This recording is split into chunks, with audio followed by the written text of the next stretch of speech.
Hi guys, it's Samantha. Welcome back to my channel. We're going to talk about books today. More specifically, we're going to talk about books that are coming out in 2023. This is going to be a list of all my anticipated reads for the next year. I have about 9 books here, and we're going to go through chronologically. We're going to go from January to December. And yeah, we have a couple of books that follow a long series. We have some returning authors from this year. We also have a couple of debut authors and debut novels that I'm super excited for this year. So hopefully you guys find something new, something to look forward to in the next year. But that being said, I'm just gonna jump right into it. The first book is Hellbent by Leigh Bardugo that comes out on January 10th. I have my notes. January 10th, this is the second installment for the Alex Stern series. It is Leigh Bardugo's debut into adult fantasy. The first book, Ninth House, which I absolutely adored, it did have some critical reception upon coming out, but I personally really enjoyed it. It is about Alex Stern, who gets a scholarship to an Ivy League school. She receives the scholarship because she has the ability to rein in the fraternities and their secret society workings and doings. Basically, we're looking at demons, portals, and yeah, creepy blood magic, and Alex Stern is their boundary, is basically what I would say. There are definitely a lot of trigger warnings for the first book, Ninth House. Very dark academia vibes, so there is, like I said, blood magic, demons, portals.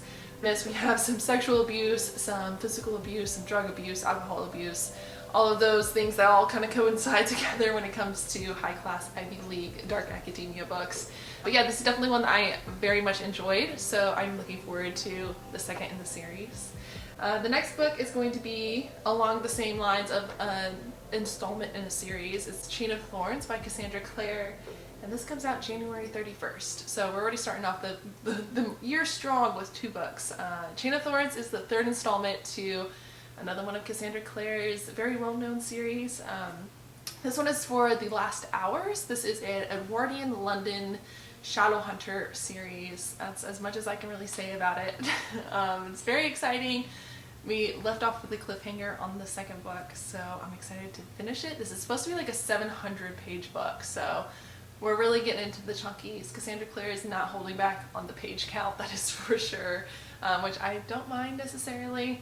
But yeah, that one is going to be coming out. I'm sure we're going to hear a ton about it because I know there are still plenty of Shadowhunter fans out there alongside myself. It's definitely a guilty pleasure, which I will indulge in every time a Cassandra Clare comes out with a book. The next book, ooh, this one's exciting. So this is The Day of Fallen Night by Samantha Shannon. This one comes out February 28th. So this is a prequel to her The Priory of the Orange Tree book. This is part of the series. She's coming out with a couple of books in this realm, universe, world that she's created in The Priory of the Orange Tree. This, however, is going to be a prequel, so it's going to follow a lot of the characters that you see in The Priory of the Orange Tree, like their ancestors. This is before the dragons come. So this is an epic dragon fantasy, and there's a secret society filled with women, warriors, and their attempts to sway the realm in certain ways and also protect it from dragons. So I'm very excited for this. I've already seen arcs come out, and I'm so jealous of the people who got arcs. It's going to be another like 1,000-page chunky book. Samantha Shannon herself came out and said that while she wants to write more in like this series and this universe, she doesn't quite have the time to write another 1,000-page book. So this might be the last one for a while, and I might have to like indulge in it slowly. We'll see. It took me a long time to read The Priory of the Orange Tree, so it probably will sit on my shelf for a little while. Alright, the next book is The Adventures of Amani alsarafi by Say Chakraborty.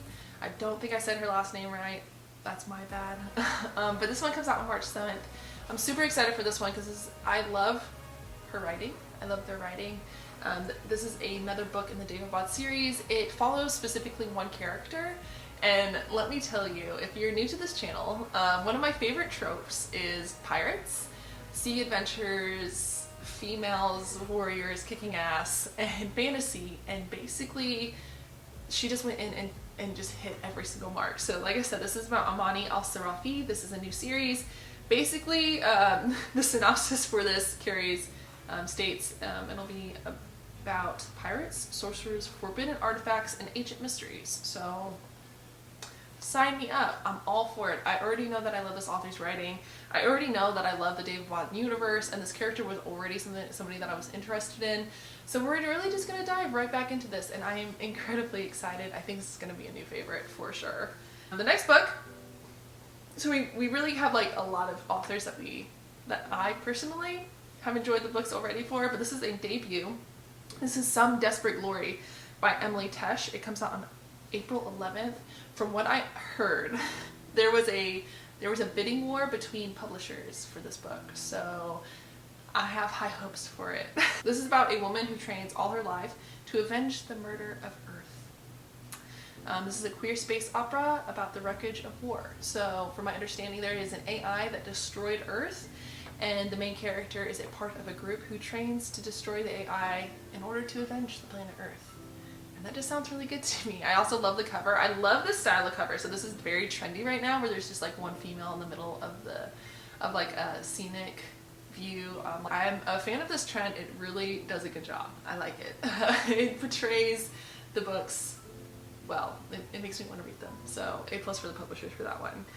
The next one, this is not a debut author. This is a well-known author that I absolutely love. I am on her train. #1 fan. Loved all of her books. This is Emily Henry. So she's coming out with another romance. This is Happy Place by Emily Henry. It comes out on April 25th. So this is about a couple who broke up for 6 months, and they now have to fake date because neither one of them has the confidence to tell their friends that they broke up. So this is like a friends to lovers again sort of romance. She's really playing on the fake dating trope. I know personally I really like Book Lovers because Emily Henry really played on the publishing, high class New York woman goes to small town and falls in love sort of trope, like that Hallmark Christmas Hallmark Channel Christmas movie sort of trope, and she played on it like really well, and I loved it so much. So I'm very excited to see how she works out like this fake dating with a couple who is already together. From my understanding, like they don't want to tell their friends how they broke up, and so you're reading and you have no idea why they broke up in the first place, but through fake dating, as we all know, they slowly fall back in love. At least that's the hope. We'll see. You know, Emily Henry really had me on my seat with the Book Lovers.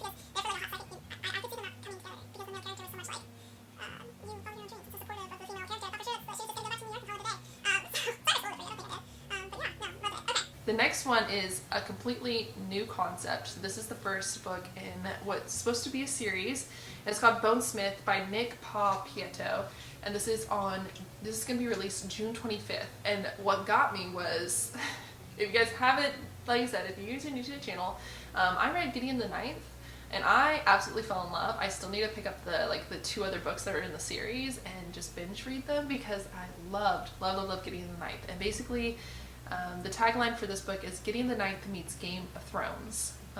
A disgraced ghost-fighting warrior must journey into a haunted wasteland to rescue a kidnapped prince. This is first in the series. Apparently it plays a lot on the Gideon the Ninth part, as far as like the humor and the ideas behind the book goes. And then it also grabs in Game of Thrones White Walkers, and kind of like their whole lore and idea. It brings them in as well, and you have like a mixture of it all. So I'm very excited for this book. I'm ready to try another. This is the beginning of a series, so hopefully we'll enjoy the first book and get to follow the series, which is always a fun thing to do, to be excited for a new release. The next one, close to the last one, 2 more books, so hang with me. The next one, speaking of Gideon the Ninth, is Electo the Ninth by Timson Muir. This one comes out on October 10th. It says October 10th, but it's also kind of still pending on when it's going to come out. But this is the 4th installment to the Locked Tomb series. Epic sci-fi, science fiction fantasy with necromancers, fighting necromancers. Anyway, it was a wicked sense of humor that really got me in this series. I love Gideon, and I really hope that it carries through with the other books. You'll have to tell me if you read the other books, if that sort of humor resides in all the other ones. Make sure you comment down below.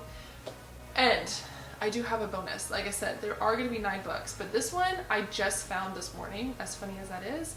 Samantha Shannon posted about it on her Instagram, so let me pull it up real quick. And this is from an author that I already know I love. It's Jennifer Saint. She is the one who wrote Ariadne and Electra, which I still need to get to. That was one of my excited new releases for 2022 that I never got around to. But she's also coming out with Atlanta. This is going to come out on April 13th. So like I said, it's kind of like a bonus round. I didn't know I was going to put this book in this video until this morning. But let me read. I'm going to read the synopsis for this one. So it says, when a daughter is born to the king of Arcadia, she brings only disappointment. Left exposed on a mountainside, the defenseless infant Atlanta is left to the mercy of a passing mother bear and raised alongside the cubs under the protective eye of the goddess Artemis. Swearing that she will prove her worth alongside the famed heroes of Greece, Atlanta leaves her forest to join Jason's band of Argonauts. But can she carve out her own place in the legends in a world made for men? Yes. Basically, I love Jennifer Saint. I love her Greek mythology retellings. I love her perspective when it comes to women in myths. And like her characters in general. Ariadne really just like hit home for me, and it's definitely a book that I need to reread. I obviously still need to pick up Electra, so it might just be I might just have to do a whole vlog of me reading Jennifer Saint, because I absolutely love the woman's writing, and I'm excited for her next book. It's almost like Emily Henry, where I will literally read whatever this woman puts down on paper. So that's it. Okay, so that's it. I promise you that's it. 9 books. All right, we have 9 books I'm super looking forward to this year that you will hopefully see on my channel. If you're excited for any of these books, make sure you comment down below. And also, if you're excited for any books that I didn't put on this list, put them down below so that I can check them out as well. But other than that, I think we're good. I think 9 books is a really hefty goal for new releases in 2023. I'm looking forward to getting to all of these. But yeah, that's it. So make sure you subscribe to hang out with me some more this year. And I will check out, and I will see you guys later. Bye.